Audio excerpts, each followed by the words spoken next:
بھلا تم نے بنی اسرائیل کی ایک جماعت کو نہیں دیکھا جس نے موسیٰ کے بعد اپنے پیغمبر سے کہا کہ آپ ہمارے لیے ایک بادشاہ مقرر کر دیں تاکہ ہم اللہ کی راہ میں جہاد کریں۔ پیغمبر نے کہا کہ اگر تم کو جہاد کا حکم دیا جائے تو ایسا تو نہیں کہ لڑنے سے پہلو تہی کرو۔ وہ کہنے لگے ہم اللہ کی راہ میں کیوں نہ لڑیں گے جبکہ ہم وطن سے خارج اور بال بچوں سے جدا کر دیے گئے۔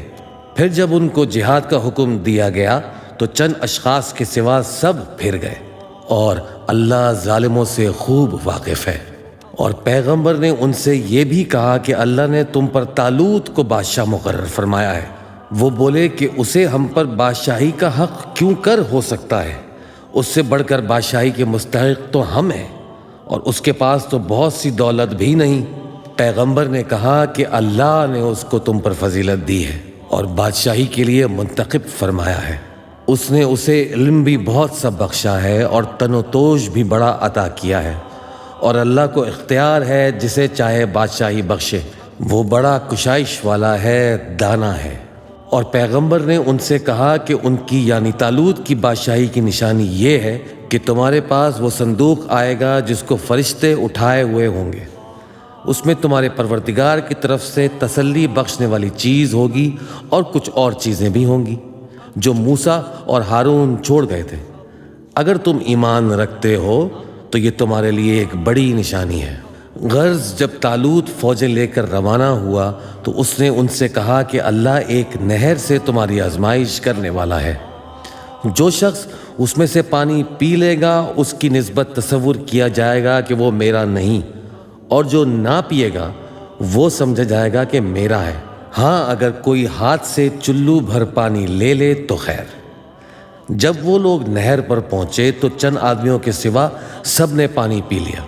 پھر جب طالوت اور مومن لوگ جو اس کے ساتھ تھے نہر کے پار ہو گئے تو کہنے لگے آج ہم میں جالوت اور اس کی لشکر سے مقابلہ کرنے کی طاقت نہیں۔ جو لوگ یقین رکھتے تھے کہ ان کو اللہ کے روبرو حاضر ہونا ہے وہ کہنے لگے کہ بسا اوقات تھوڑی سی جماعت نے اللہ کے حکم سے بڑی جماعت پر فتح حاصل کی ہے، اور اللہ ثابت قدم رہنے والوں کے ساتھ ہے۔ اور جب وہ لوگ جالوت اور اس کے لشکر کے مقابل میں آئے تو اللہ سے دعا کی کہ اے پروردگار ہم پر صبر کے دہانے کھول دے اور ہمیں لڑائی میں ثابت قدم رکھ اور لشکر کفار پر فتح یاب کر۔ تو طالوت کی فوج نے اللہ کے حکم سے ان کو شکست دے دی، اور داؤد نے جالوت کو قتل کر ڈالا، اور اللہ نے ان کو بادشاہی اور دانائی بخشی اور جو کچھ چاہا سکھایا۔ اور اگر اللہ لوگوں کو ایک دوسرے پر چڑھائی اور حملہ کرنے سے نہ ہٹاتا رہتا تو کرۂ ارض تباہ ہو جاتا، لیکن اللہ اہل عالم پر بڑا مہربان ہے۔ یہ اللہ کی آیتیں ہیں جو ہم تم کو سچائی کے ساتھ پڑھ کر سناتے ہیں، اور اے محمد صلی اللہ علیہ وآلہ وسلم تم بلا شبہ پیغمبروں میں سے ہو۔ یہ پیغمبر جو ہم وقتاً فوقتاً بھیجتے رہے ہیں ان میں سے ہم نے بعض کو بعض پر فضیلت دی ہے۔ بعض ایسے ہیں جن سے اللہ نے گفتگو کی اور بعض کے دوسرے امور میں مرتبے بلند کیے، اور عیسیٰ ابن مریم کو ہم نے کھلی ہوئی نشانیاں عطا کی اور روح القدس سے ان کو مدد دی، اور اگر اللہ چاہتا تو ان سے پچھلے لوگ اپنے پاس کھلی نشانیاں آنے کے بعد آپس میں نہ لڑتے، لیکن انہوں نے اختلاف کیا تو ان میں سے بعض تو ایمان لے آئے اور بعض کافر ہی رہے، اور اگر اللہ چاہتا تو یہ لوگ باہم جنگ و قتال نہ کرتے، لیکن اللہ جو چاہتا ہے کرتا ہے۔ اے ایمان والو، جو مال ہم نے تم کو دیا ہے اس میں سے اس دن کے آنے سے پہلے پہلے خرچ کر لو جس میں نہ امال کا سودا ہو اور نہ دوستی اور سفارش ہو سکے، اور کفر کرنے والے لوگ ظالم ہیں۔ اللہ وہ معبود برحق ہے کہ اس کے سوا کوئی عبادت کے لائق نہیں، زندہ ہے، سب کو تھامنے والا، اسے نہ اونگ آتی ہے نہ نیند۔ جو کچھ آسمانوں میں اور جو کچھ زمین میں ہے سب اسی کا ہے۔ کون ہے کہ اس کی اجازت کے بغیر اس سے کسی کی سفارش کر سکے؟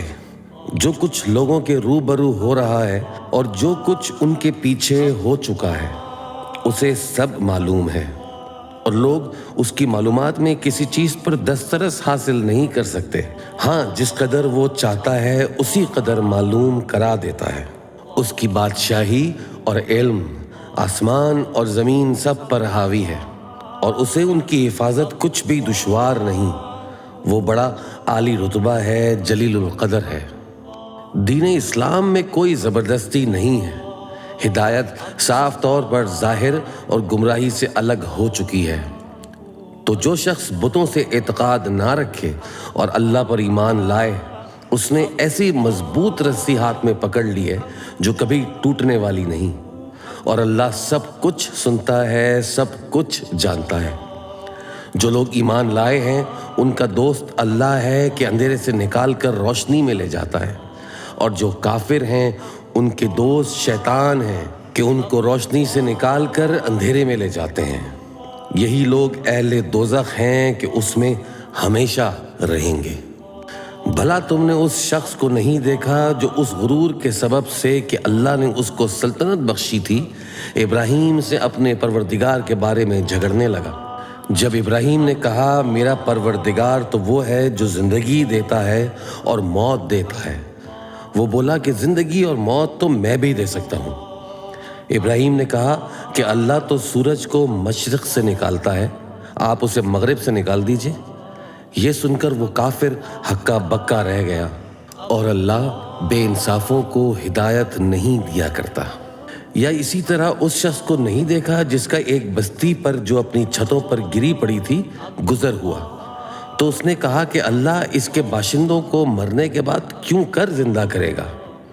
تو اللہ نے اس کی روح قبض کر لی اور 100 برس تک اس کو مردہ رکھا۔ پھر اس کو جلا اٹھایا اور پوچھا تم کتنا عرصہ مرے پڑے رہے ہو؟ اس نے جواب دیا کہ 1 دن یا اس سے بھی کم۔ اللہ نے فرمایا نہیں بلکہ 100 برس مرے رہے ہو، اور اپنے کھانے پینے کی چیزوں کو دیکھو کہ اتنی مدت میں مطلق سڑی گسی نہیں، اور اپنے گدھے کو بھی دیکھو جو مرا پڑا ہے۔ غرض ان باتوں سے یہ ہے کہ ہم تم کو لوگوں کے لیے اپنی قدرت کی نشانی بنائیں، اور ہاں گدھے کی ہڈیوں کو دیکھو کہ ہم ان کو کس طرح جوڑے دیتے اور ان پر کس طرح گوشت پوست چڑھائے دیتے ہیں۔ جب یہ واقعات اس کے مشاہدے میں آئے تو بول اٹھا کہ میں یقین کرتا ہوں کہ اللہ ہر چیز پر قادر ہے۔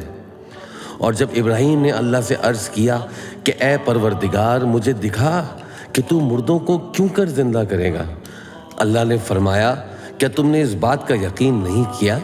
انہوں نے کہا کیوں نہیں، لیکن میں دیکھنا اس لیے چاہتا ہوں کہ میرا دل اطمینان کامل حاصل کر لے۔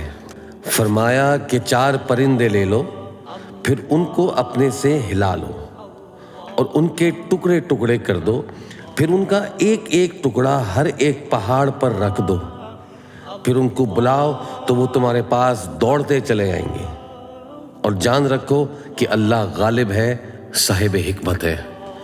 جو لوگ اپنا مال اللہ کی راہ میں خرچ کرتے ہیں ان کے مال کی مثال اس دانے کی سی ہے جس سے 7 بالیں اگیں اور ہر ایک بال میں 100 دانے ہوں، اور اللہ جس کے اجر کو چاہتا ہے اور زیادہ کرتا ہے، اور اللہ کشائش والا ہے، سب کچھ جاننے والا ہے۔ جو لوگ اپنا مال اللہ کے راستے میں صرف کرتے ہیں پھر اس کے بعد نہ اس خرچ کا کسی پر احسان رکھتے ہیں اور نہ کسی کو تکلیف دیتے ہیں، ان کا صلہ ان کے پروردگار کے پاس تیار ہے، اور قیامت کے روز نہ ان کو کچھ خوف ہوگا اور نہ وہ غمگین ہوں گے۔